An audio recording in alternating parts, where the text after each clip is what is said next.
দিনের সাথে দিনের যোগ, বাস এই জিনিসটা যদি তুমি মাথায় রাখতে পারো তাহলে যোগও পারবে বিয়োগও পারবে।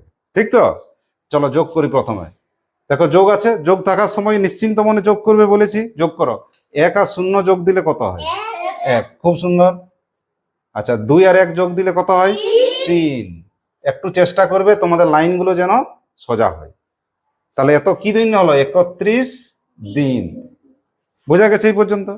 আচ্ছা দিনের সাথে দিন, মাসের সাথে মাস।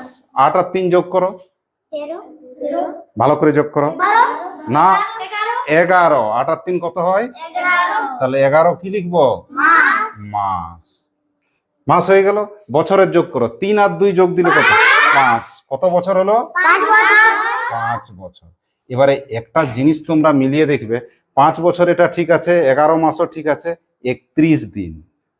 এই জিনিসটা একটু হিসাবের আমার এদিক ওদিক আছে, কারণ আমরা জানি যে 30 দিন হলে একটা গোটা মাস ভর্তি হয়ে যায়, হয়তো 30 দিনে কি হয়? একটা গোটা মাস হয়। আর এখানে কত দিন আছে? 31 দিন। তাহলে 31 দিনটা তোমাকে একটু ভেঙে দিতে হবে। কেমন করে লিখবে? বুদ্ধি করে।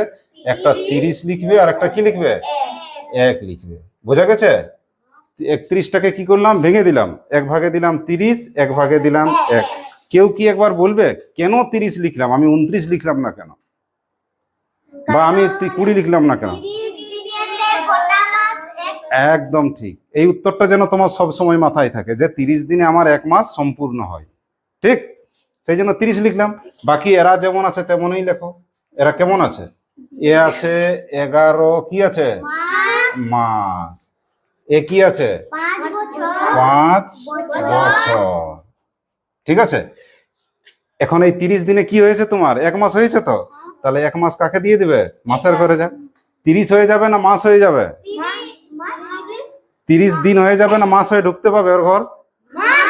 হ্যাঁ, এই জিনিসটা যেন মাথায় থাকে যে দিন হয়ে বাবা ঢুকতে পাবি না, এর ঘরে যেতে গেলে তোকে মাস হয়ে তারপর যাবে।